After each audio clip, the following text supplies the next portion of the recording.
Hello students, कैसे हो आप सभी। मैं प्रवीण कुमार द्रोणाचार्य एकेडमी की तरफ से स्वागत करता हूं हमारे यूट्यूब चैनल में। तो आज हम लोग देखो फैक्टर थ्योरम स्टार्ट करने जा रहे हैं टॉपिक। तो इस टॉपिक की अगर मैं बात करूं तो ये यूजफुल रहने वाला है आपके लिए सीजीएल रेलवे एग्जाम्स में।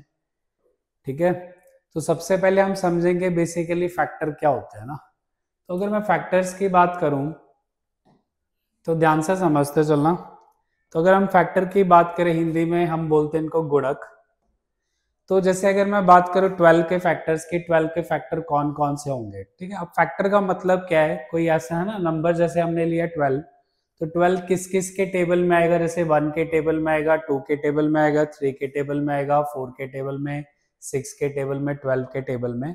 तो ये सभी हमारे पास 12 के क्या हो जाएंगे, फैक्टर हो जाएंगे, यानी कि गुणज हो जाएंगे। ठीक है, तो अब देखो जो एग्जाम्स में क्वेश्चन पूछे जाते हैं हमारे पास इससे रिलेटेड, देखो क्या कुछ पूछा जाता है। या तो आपसे पूछा जाएगा टोटल नंबर ऑफ फैक्टर्स, ठीक है, कुल गुणकों की संख्या कितने हो गए। सम ऑफ फैक्टर्स पूछा जा सकता है कि जो ये फैक्टर बन रहे हैं हमारे पास इनका सम क्या आएगा। प्राइम फैक्टर्स पूछा जा सकता है कि जैसे नंबर को हमने ब्रेक किया तो उसमें टोटल कितने प्राइम नंबर्स निकलेंगे ना। डिस्टिंक्ट प्राइम फैक्टर पूछा जा सकता है। अब डिस्टिंक्ट का मतलब होता है विभिन्न, विभिन्न मतलब बोले तो डिफरेंट ना। फिर देखो ऑड फैक्टर्स रिलेटेड क्वेश्चन पूछा जाता है। अब जैसे 12 में अगर मैं बात करूं 12 के ऑड फैक्टर कौन कौन से हैं, तो 12 का ऑड फैक्टर हमारे पास 1 भी है और 3 भी है ना। तो फिर देखो नेक्स्ट आता है हमारे पास इवन फैक्टर। इवन फैक्टर कौन कौन से, अगर मैं 12 का एग्जांपल लेके चल रहा हूँ तो इवन फैक्टर इसमें 2 भी है हमारे पास, 4 भी है हमारे पास, 6 भी है और 12 भी है। ठीक है, अब देखो हमारे पास परफेक्ट स्क्वायर फैक्टर का क्वेश्चन आता है, हमारे पास परफेक्ट क्यूब फैक्टर्स का आता है, ठीक है, पूर्ण वर्ग गुणक और पूर्ण घन गुणक का। ठीक है, तो ये सारी चीजें मैं आपको सिखाने वाला हूँ किस तरह से निकाली जाती है जब भी एग्जाम्स में आएंगे। ठीक है, तो सबसे पहले हम बात करेंगे देखो टोटल फैक्टर्स की। जैसे हमने एग्जाम्पल लिया था ना 12 का, तो 12 का ही एग्जाम्पल लेके हम समझेंगे इस चीज को। तो जैसे हमारे पास 12 है, हमने देखा कि 12 हमारे पास देखो 12 के हमारे पास फैक्टर था 1 था, 2 था, 3 था, 4 था, 6 था और 12 था। तो टोटल फैक्टर कितने हमारे पास 6 है ना। अब जैसे जैसे वैल्यू इंक्रीज होगी नंबर ऑफ फैक्टर्स भी क्या होंगे, इंक्रीज होंगे। तो जो भी चीजें मैंने आपको बताई है इन सभी को निकालने के लिए एक हमारे पास मेथड होता है जिसको हम बोलते हैं प्राइम फैक्टराइजेशन मेथड। ठीक है, मींस नंबर को हमने ब्रेक करना होगा किसके फॉर्म में, प्राइम नंबर्स के फॉर्म में ना। जैसे 12 है हमारे पास, 12 को अगर मैं ब्रेक करूंगा तो 4 3 से 12 आएगा, 4 3 12। तो 4 को हम लिख सकते हैं 2 की पावर 2 है ना। फर्दर ब्रेक इसलिए करना पड़ा क्योंकि 4 प्राइम नंबर नहीं है, भाज्य संख्या नहीं है, और ये 3 की पावर हमने 1 लिया। अब देखो इसको हम समझेंगे केसेस से। ठीक है, जैसे 2 की पावर 2 हमारे पास 4 आ गया, 4 किस किस के टेबल में आएगा, 4 हमारे पास 1 के टेबल में आएगा, 2 के टेबल में आएगा और 4 के टेबल में आएगा। क्लियर है। तो जैसे 1 को मैं लिख सकता हूँ ना 2 की पावर 0, 2 को हम लिख सकते हैं 2 की पावर 1, 4 को लिख सकते हैं हम 2 की पावर 2 लिख सकते हैं। अब जैसे अगर मैं 3 की पावर 1 ले रहे तो 3 की पावर 1 मीन्स 3 आएगा, 3 1 के टेबल में आता है और 3 के टेबल में आता है। तो 1 को हम लिख सकते हैं 3 की पावर 0 और ये 3 की पावर 1। ठीक है, बस प्लस की फॉर्म में मैं रिप्रेजेंट कर रहा हूँ है ना, ये नहीं कि हमने प्लस करना है। अब इसमें हमने देखना है टोटल केसेस कितने हमारे पास 3 हैं और इसमें टोटल केसेस कितने हमारे पास 2 हैं। इनको मल्टीप्लाई करेंगे तो हमारे पास टोटल फैक्टर्स कुल गुणज कितने हो जाएंगे, तो 6 हो जाएंगे, 6 हो जाएंगे। क्लियर है। डायरेक्ट भी आप कर सकते हो। तो हमने करना क्या है कि 0 से स्टार्ट करना है और जो भी पावर गिवन होगी वहां तक जाना है ना। तो अगर मान लो मैं 0 से लेके 2 तक जा रहा हूँ तो सिंपल सी बात है, एक केस एक्स्ट्रा बनेगा। तो हम सिंपली पावर में 1 1 भी ऐड करके निकाल सकते हैं आंसर। जैसे मैं 2 में 1 ऐड करूंगा तो टोटल केस होंगे 3, और 1 में मैं 1 ऐड करूंगा तो टोटल केस कितने होंगे 2। तो टोटल फैक्टर्स हमारे पास कितने हो जाएंगे, 6 हो जाएंगे। क्लियर है। अब इसके बाद देखो नेक्स्ट चलते हैं हम, देखो ये नोट कर लेना। इसके बाद चलते हैं नेक्स्ट केस में, वीडियो पॉज करके नोट कर लेना। नेक्स्ट है हमारे पास देखो सम ऑफ फैक्टर्स का केस ना। अब हम समझेंगे कि सम ऑफ फैक्टर्स हम कैसे निकालेंगे।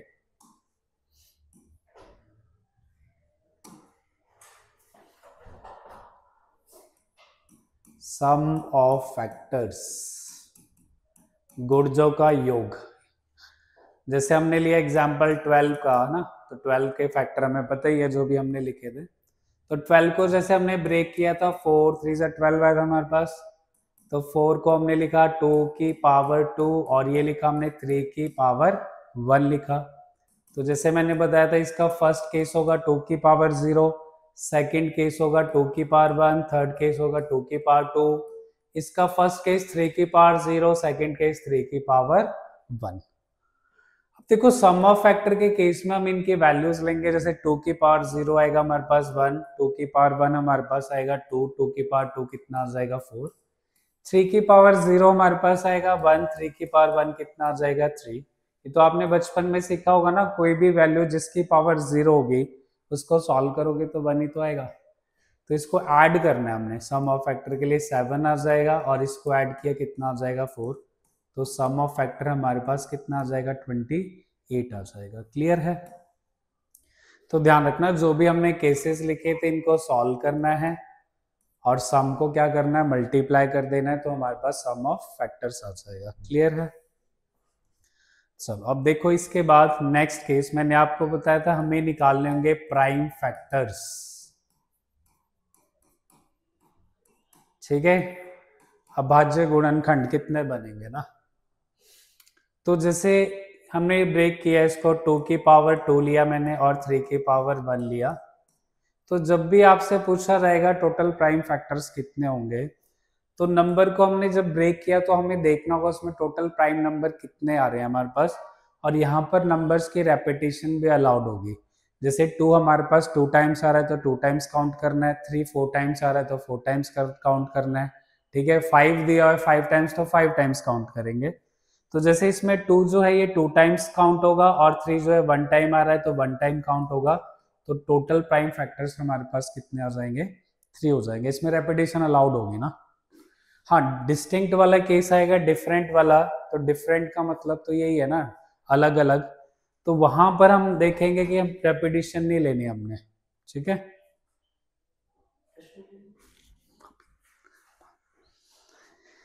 क्लियर है?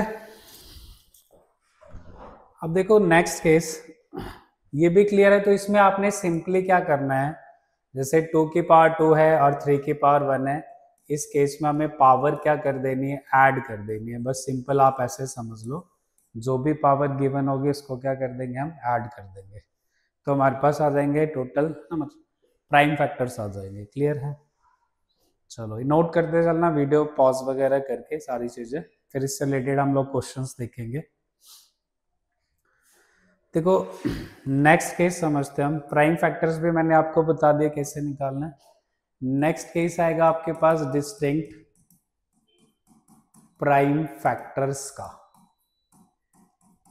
तो अगेन मैं सारे केसेस आपको 12 का एग्जांपल ही लेके समझा रहा हूं। तो जैसे हमने लिया ये 2 की पावर 2 4 और 4 3 जा 12। तो डिस्टिंक्ट का मतलब क्या है, डिफरेंट है ना। तो फिर इसमें रेपिटेशन नहीं लेके चलनी हमने। ये फर्स्ट हमारे पास डिस्टिंक्ट होगा ना, ये सेकंड हमारे पास डिस्टिंक्ट होगा। तो टोटल केस कितने हो जाएंगे हमारे पास, 2 हो जाएंगे। ठीक है, तो जब भी डिस्टिंक्ट प्राइम फैक्टर का केस आएगा तो पावर का कोई रोल ही नहीं है हमारे पास। ठीक है, जैसे सपोज अगर मान लो मैंने 270 का केस लिया, तो 270 को अगर मैं ब्रेक कर रहा हूं तो ये 3 की पावर 3 इंटू 2 इंटू 5 आएगा ना। तो अगर मैं इसमें डिस्टिंक्ट का केस आपसे पूछूं, डिस्टिंक्ट प्राइम फैक्टर्स कितने होंगे, तो ये जैसे हमारे पास फर्स्ट केस है, ये सेकंड केस है और ये थर्ड केस है। पावर का मैंने बताया डिस्टिंक्ट में कोई रोल नहीं है। तो यहाँ पर टोटल हमारे पास डिस्टिंक्ट प्राइम फैक्टर्स कितने होंगे, तो 3 हो जाएंगे। क्लियर है दोस्तों? तो ये है हमारे पास जैसे डिस्टिंक्ट प्राइम फैक्टर्स का केस, ये भी नोट कर लेना। अब देखो इसके बाद हम लोग चलते हैं डिस्टिंक्ट के बाद। मैंने बताया आपसे पूछा जाएगा ऑड फैक्टर्स कितने होंगे। ठीक है, तो 12 का केस लिया तो ये 2 की पावर 2 और ये 3 की पावर 1 है। तो ऑड फैक्टर्स के लिए सबसे पहले आपको समझना है कि अगर मैं ऑड नंबर को ऑड नंबर के साथ मल्टीप्लाई करूं तो रिजल्ट भी हमारे पास क्या आएगा, ऑड नंबर ही आएगा। हाँ, वहीं अगर मैं ऑड नंबर को इवन के साथ मल्टीप्लाई करूं तो रिजल्ट हमारे पास जो आएगा वो इवन होगा। क्लियर है? और इवन नंबर की मल्टीप्लिकेशन अगर मैं इवन के साथ करूं तो भी रिजल्ट हमारे पास क्या आएगा, इवन ही आएगा। ठीक है, तो जैसे अगर मैं इसमें सपोज ऑड फैक्टर्स निकाल रहा हूं, ठीक है, तो हमें ऑड वाले केसेस ही लेने पड़ेंगे।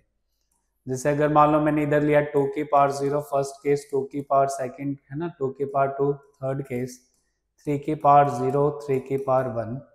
तो अगर मैं यहाँ पर देखूँ तो 2 की पावर 0 1 ये तो ऑड आएगा, बट यहाँ से भी 1 नंबर आएगा, यहाँ से भी 1 नंबर आएगा। तो ऑड के लिए यहाँ पर हमारे पास केस निकलेंगे 1, और यहाँ पर ऑड के लिए देखो ये भी ऑड है, ये भी ऑड है, तो टोटल केस कितने निकले 2। तो जब आप मल्टीप्लाई करोगे तो टोटल ऑड फैक्टर्स कितने आ जाएंगे, 2 आ जाएंगे ना। क्लियर है? तो नेक्स्ट चलते हैं, देखो हम लोग इवन फैक्टर्स की बात करते हैं। इवन फैक्टर्स आप डायरेक्टली भी निकाल सकते हो अगर आपके पास टोटल फैक्टर्स है ना। जैसे हमने इसमें तो निकाले थे, टोटल फैक्टर्स कितने थे, 6 थे। तो 6 में से अगर मैं सिंपल सी बात है इवन फैक्टर है ना, ऑड फैक्टर्स माइनस कर दूं तो हमारे पास कौन से फैक्टर आ जाएंगे, इवन आ जाएंगे ना। जैसे कि इसमें कितना आंसर आ जाएगा 4। अब मेथड भी समझते हैं, मेथड से कैसे कर सकते हैं हम, है ना। तो जैसे मैंने बताया तो कि आप इवन को ऑड के साथ मल्टीप्लाई कर दो तो भी इवन रिजल्ट आएगा, इवन को इवन के साथ कर दो तो भी इवन रिजल्ट आएगा हमारे पास। ठीक है, तो जैसे इसमें इवन के हमारे पास केस कितने थे, 2 थे। तो इवन को मैं ऑड के साथ मल्टीप्लाई कर सकता हूँ 2 केसेस के साथ, तो इवन फैक्टर हमारे पास कितने आ जाएंगे, 4 आ जाएंगे। क्लियर है सभी को? ठीक है, चलो अब देखो इसके बाद नेक्स्ट चलते हैं हम लोग। अब हम समझते हैं परफेक्ट स्क्वायर फैक्टर और परफेक्ट क्यूब फैक्टर कैसे निकलेंगे ना।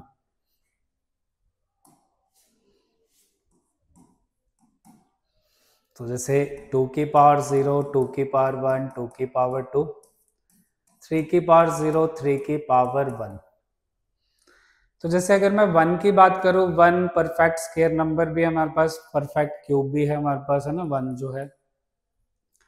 अब देखो परफेक्ट स्क्वायर के लिए सिंपल सी बात है, कोई ऐसा नंबर हो जिसकी पावर 2 हो या 2 का मल्टीपल हो तो वो नंबर क्या आएगा हमारे पास, परफेक्ट स्क्वायर आएगा। जैसे 2 की पावर 2 4 परफेक्ट स्क्वायर है, 2 की पावर आप 6 लोगे ये भी परफेक्ट स्क्वायर होगा। ठीक है, 2 की पावर 4 भी परफेक्ट स्क्वायर होगा, 2 की पावर 8 भी परफेक्ट स्क्वायर होगा। इट मीन्स देखो जीरो वाला केस तो हम लेके ही चलेंगे ना परफेक्ट स्क्वायर फैक्टर के केस में, अगर पावर 0 है। और सेकंड क्या है कि अगर पावर 2 का मल्टीपल है तो वो वाला केस भी चलेगा ना। तो इसमें अगर मैं देखो, एक तो ये हमारे पास केस हो जाएगा, सेकंड ये वाला केस हो जाएगा हमारे पास। और देखो यहाँ पर अगर मैं देखो सिंपल है ना, 1 हमारे पास परफेक्ट स्क्वायर है, 3 की पावर 1 3 नहीं होगा परफेक्ट स्क्वायर। तो टोटल हमारे पास 2 1 जा 2, ये हो जाएगा हमारे पास परफेक्ट स्क्वायर फैक्टर्स ना। क्लियर है? क्या बताया मैंने, पावर 0 हो तो भी चलेगा केस, या पावर 2 का मल्टीपल हो तो चलेगा केस। ठीक है, अब नेक्स्ट आते हैं परफेक्ट क्यूब फैक्टर्स पर। अब हमें समझना परफेक्ट क्यूब फैक्टर्स कैसे निकलेंगे ना। थोड़ा राइटिंग का देख लेना। तो परफेक्ट क्यूब फैक्टर्स की अगर मैं बात करूं तो 1 मैंने बताया परफेक्ट स्क्वायर भी है, परफेक्ट क्यूब भी है, तो 1 वाला केस तो आएगा ही आएगा। और परफेक्ट क्यूब के लिए हमें देखना पड़ेगा नंबर जिसकी पावर 3 का मल्टीपल हो ना। ठीक है, तो जैसे अगर मैं देखूं इसमें फर्स्ट केस हमारे पास 2 की पावर 0 है, बस एक ही केस है ना, और तो किसी की पावर है नहीं 3 का मल्टीपल, है ना। और यहाँ पर भी हमारे पास सिंगल केस निकलेगा, तो टोटल परफेक्ट क्यूब फैक्टर्स हमारे पास कितने आने वाले हैं, 1। क्लियर है? तो ये हमारे पास देखो सारे केसेस है। ठीक है, जो भी एग्जाम्स में पूछे जाते हैं वो सब कुछ मैंने आपको समझा दिया।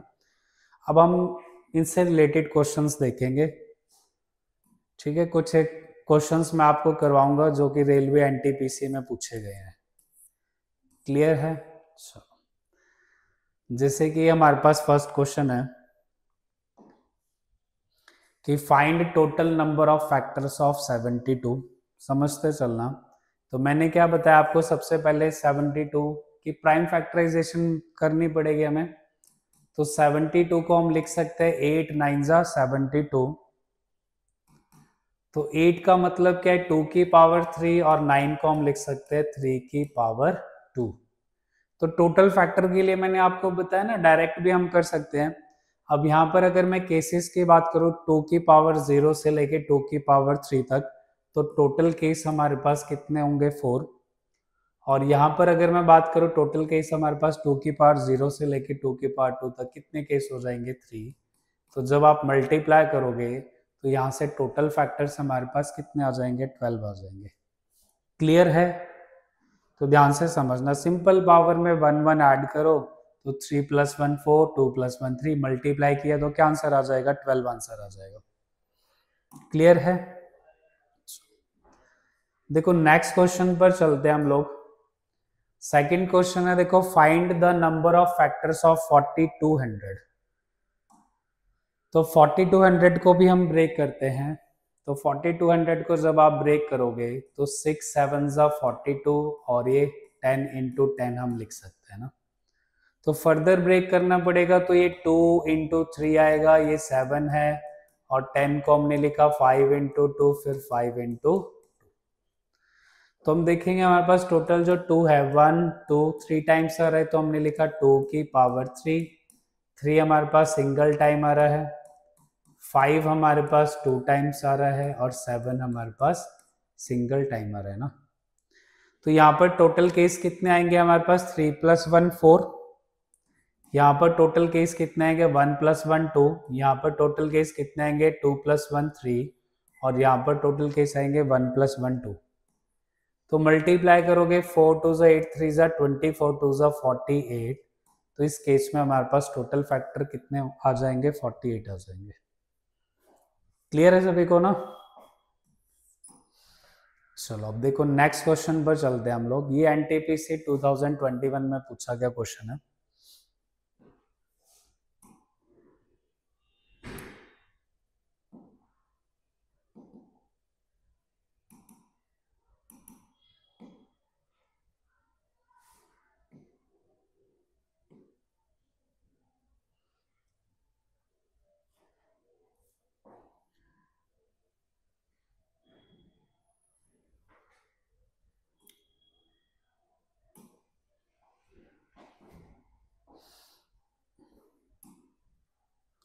देखो नेक्स्ट क्वेश्चन है, question number 3, how many prime factors does 540 have.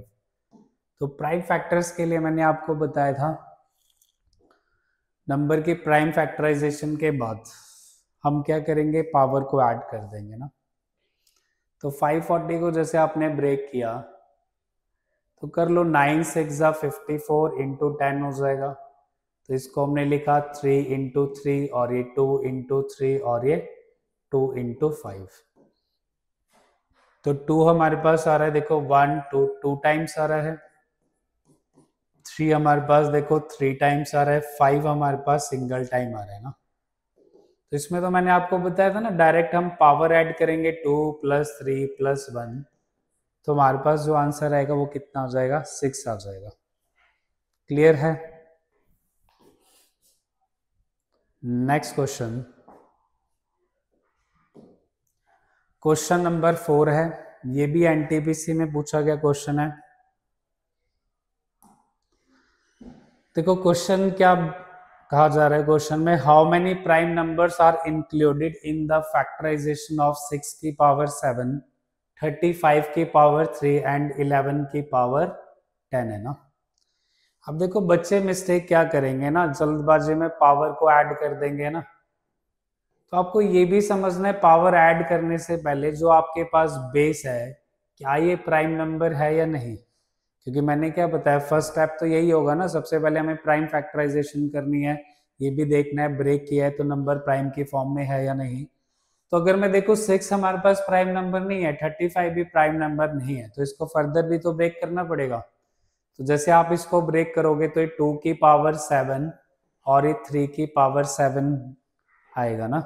35 को ब्रेक किया, 5 7 जा 35, तो ये 5 की पावर 3 और 7 की पावर 3 आएगा, और ये हमारे पास 11 की पावर 10 आ जाएगा। ठीक है, अब देखो 2 भी प्राइम है, 3 भी प्राइम है, 5 भी प्राइम है, 7 भी प्राइम और 11 भी प्राइम है। अब हम ऐड कर सकते हैं पावर्स को ना, तो 7 7 हमारे पास 14 14 और 3 17 3 है ना, 20 20 प्लस 10 कितना हो जाएगा 30। तो इसका आंसर जो आएगा हमारे पास कितना आ जाएगा 30 आ जाएगा। क्लियर है? चलो चलते अब नेक्स्ट क्वेश्चन की तरफ। Question number 5। देखो क्या बोला गया कि how many factors of 100 are odd. तो 100 जो है 100 के कितने गुणनखंड विषम है ये आपको बताने हैं ना। तो चलते हैं, देखो 100 को हम लिखेंगे 10 इंटू 10, तो ये हमारे पास 2 इंटू 2 है ना, और 5 इंटू 5 होगा। इट मीन्स ये 2 की पावर 2 और 5 की पावर 2 आ जाएगा। क्लियर है? 425 से 100 होगा। तो जैसे केसेस लिखने हैं तो केसेस लिख लो, 2 की पावर 0, 2 की पावर 1, 2 की पावर 2, 3 है ना, 5 की पावर 0, 5 की पावर 1 एंड 5 की पावर 2। तो ऑड के केस में मैंने आपको बताया था ऑड नंबर की मल्टीप्लीकेशन अगर ऑड के साथ होगी तो रिजल्ट ऑड आएगा, अदरवाइज नहीं, है ना। तो अगर मैं यहाँ पर देखूँ तो ऑड का हमारे पास ये सिंगल केस है, 2 की पावर 0 1 आएगा, ये भी 1 है, ये भी 1 है। तो यहाँ पर अगर हम देखें ये भी ऑड है, ये भी ऑड है और ये भी ऑड है, तो ऑड के टोटल केस कितने निकल रहे 3। तो 1 इंटू 3 टोटल ऑड फैक्टर्स हमारे पास कितने आ जाएंगे, तो 3 आ जाएंगे। क्लियर है? चलो अब देखो नेक्स्ट क्वेश्चन पर चलते हैं।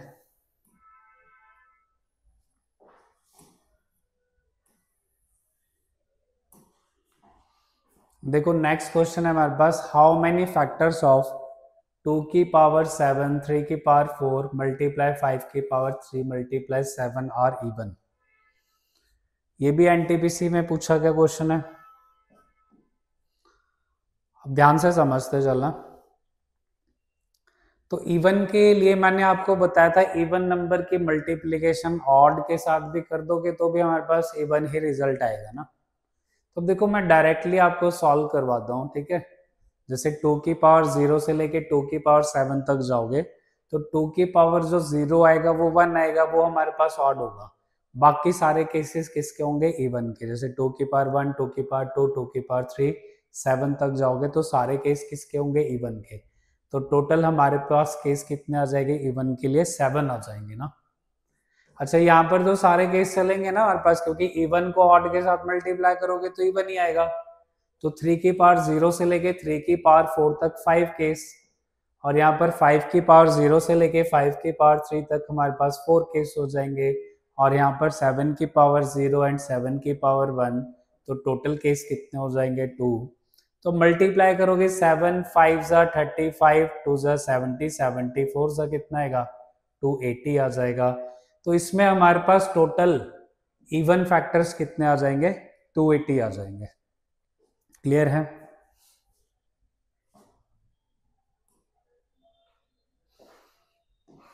देखो नेक्स्ट क्वेश्चन क्या कह रहा है कि how many factors of the number 21600 are perfect square.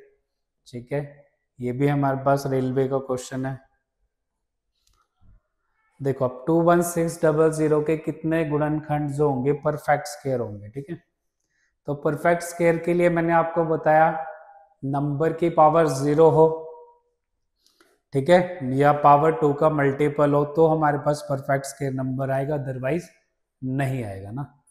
तो सबसे पहले करते हैं प्राइम फैक्टराइजेशन। 216 को जब आप ब्रेक करोगे, या आप सिंपल समझो अगर, तो आपको क्यूब लाना है तो ये 6 का क्यूब है 216, और इसको हमने लिखा 10 इंटू 10 लिख लिया। क्लियर है?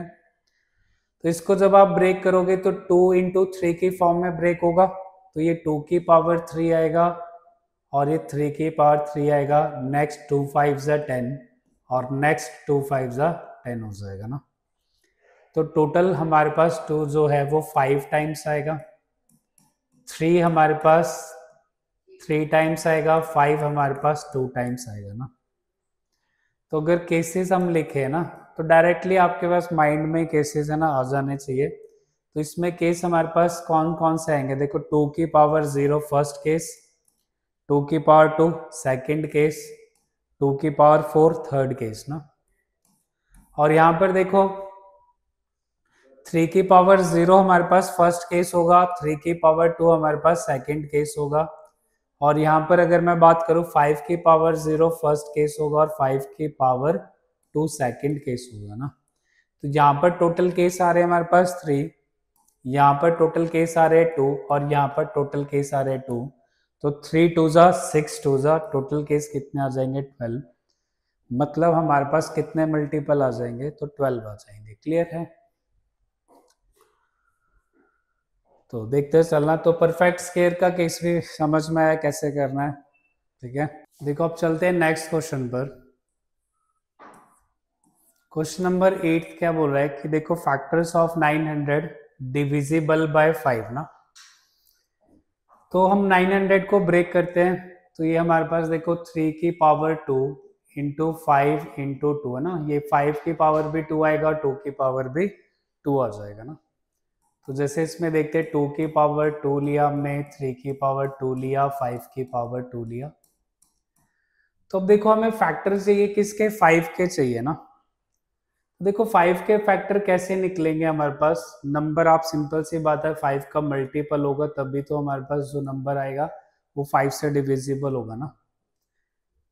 तो सबसे पहले हम समझते हैं जैसे 5 के पावर अगर मैं 0 लूँ तो 1 आएगा ना। तो 1 तो है ना, नहीं काउंट करेंगे हम, 5 की पावर 1 लेंगे 5 आएगा, 5 भी काउंट होगा, 5 की पावर 2 25, ये भी 5 के फॉर्म में आएगा ना। तो यहाँ से अगर मैं देखूँ तो हमारे पास टोटल केस कितने निकल रहे हैं, 2 निकल रहे हैं ना।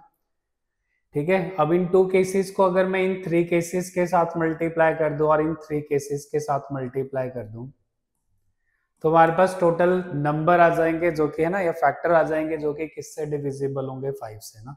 तो 3 3 जा 9 2 जा आपके पास आंसर कितना आ जाएगा 18 आ जाएगा ना।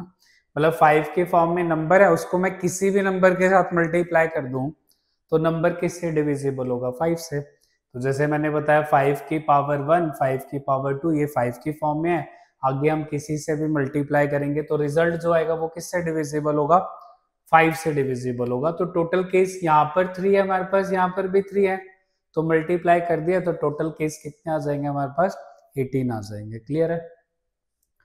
चलो अब देखो चलते हैं नेक्स्ट क्वेश्चन पर।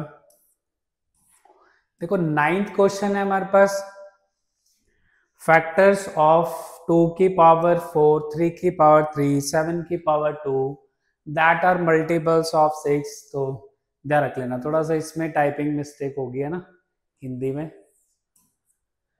तो जैसे 2 की पावर 4 3 की पावर 3 7 की पावर 2 है ना, यहाँ पर हमने बताना है 6 के टोटल गुणज कितने होंगे। तो सिंपल सी बात है 6 का मतलब क्या है 2 इंटू 3, मतलब नंबर हमें चाहिए 2 इंटू 3 के फॉर्म में। ठीक है, तभी हमारे पास किसके मल्टीपल आएंगे 6 के मल्टीपल आएंगे। तो जैसे यहाँ पर 2 की पावर 4 है, 3 की पावर 3 है, 7 की पावर 2 है। तो अब इसमें मैं अगर देखूँ तो 2 की पावर 0 वाला केस तो हम काउंट नहीं करेंगे ना।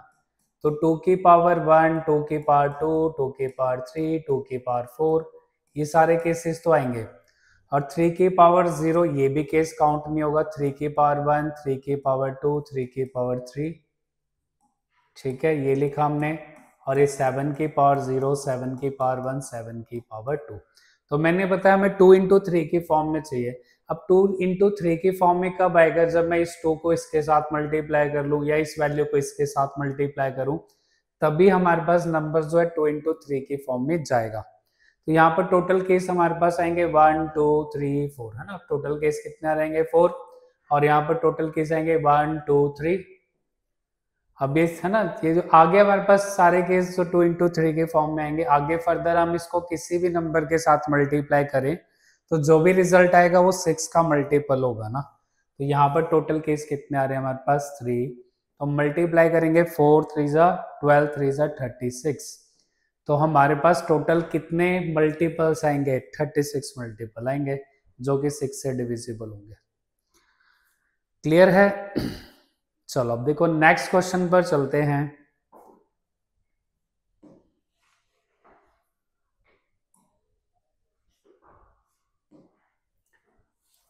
सही, ये वाला क्वेश्चन तो हमने कर ही लिया है ना।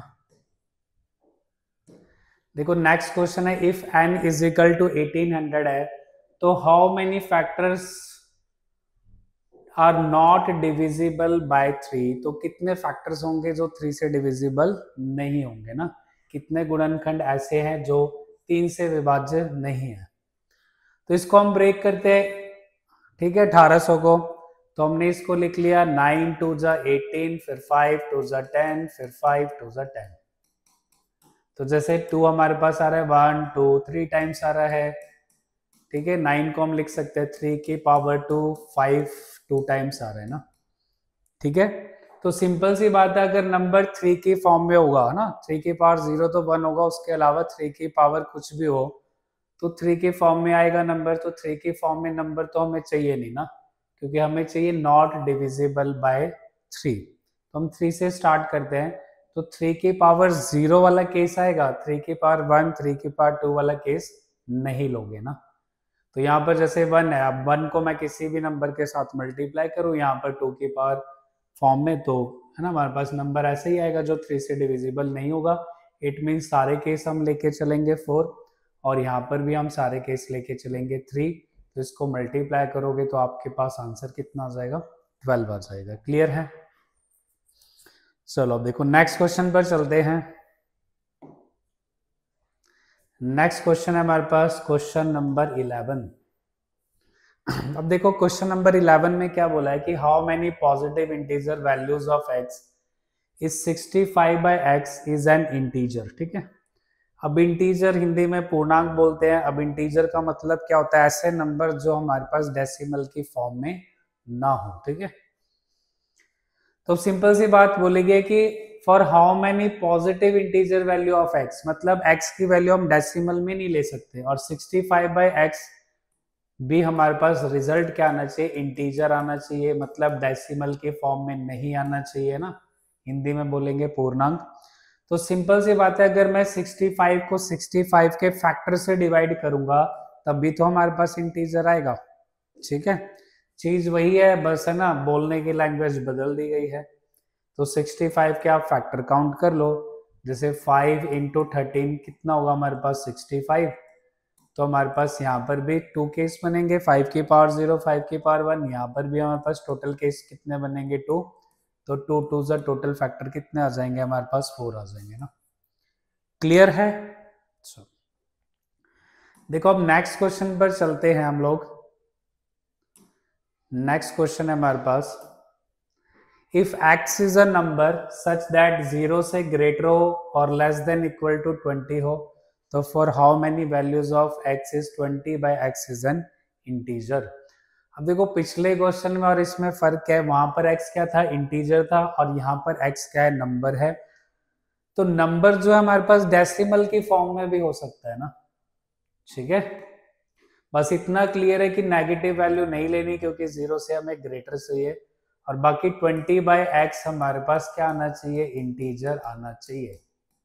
तो सिंपल सी बात है, अगर मैं 20 को किसी वैल्यू है ना ऐसी वैल्यू से डिवाइड कर दो जो कि डेसिमल में पॉइंट में, तो भी हमारे पास क्या आएगा, इंटीजर आ जाएगा ना। जैसे 20 को अगर मैं 0.1 से डिवाइड करूं तो भी इंटीजर आएगा, 20 को 0.10 से डिवाइड करें तो भी इंटीजर आएगा, 20 को आप 0.2 से डिवाइड कर लो, 10 से डिवाइड कर लो, डेसिमल वैल्यू से किसी से भी कर लो ना, जैसे 0.5 से कर लिया तो भी हमारे पास क्या आ जाएगा, इंटीजर आएगा। तो इसमें वैल्यू तो बहुत सारी होंगी ना, तो इसका ऑप्शन के हिसाब से जो हमारा आंसर होना चाहिए वो क्या होना चाहिए, मोर देन 10 होना चाहिए, ठीक है। क्लियर है? तो बस फर्क समझना, नंबर जो है, नंबर में हम डेसिमल वैल्यूज काउंट कर सकते हैं बट इंटीजर में नहीं करेंगे ना। चलो अब देखो नेक्स्ट क्वेश्चन पर चलते हैं हम लोग, क्वेश्चन नंबर 13। अब क्वेश्चन नंबर 13 क्या है कि if a is equal to 16 b दे रखे है, और b क्या है, प्राइम नंबर है, और ये 2 से ग्रेटर है, मतलब b की वैल्यू हम 2 नहीं ले सकते, बाकी 3 5 7 11 आप कुछ भी लो, ठीक है। और जो भी प्राइम नंबर आप लोगे तो आपको पता है ना, फर्दर ब्रेक तो नहीं होने वाला। तो फिर how many positive distinct factor does A have, तो ए के कितने फैक्टर्स होंगे टोटल, हमसे ये पूछा गया ना। हिंदी में यदि a बराबर 16b और b एक ऐसा भाज्य संख्या है जो 2 से बड़ी है तो a के कितने धनात्मक तथा भिन्न गुणनखंड फैक्टर्स होंगे ना। तो जैसे a है तो 16 को हम लिख सकते हैं 2 की पावर 4 और b को हम लिख सकते हैं कोई भी प्राइम नंबर हो सकता है। सपोज हमने 3 ले लिया, फर्दर तो ब्रेक होने वाला नहीं है, तो जो भी प्राइम नंबर आएगा उसकी पावर तो हमें 1 ही लेनी पड़ेगी ना। तो यहाँ पर आपके पास टोटल केस कितने आएंगे 4 + 1 5 और यहाँ पर टोटल केस कितने आएंगे 1 + 1 2। तो टोटल यहाँ पर कितने फैक्टर्स हो जाएंगे हमारे पास, तो 10 हो जाएंगे। क्लियर है। चलो अब देखो नेक्स्ट क्वेश्चन पर चलते हैं।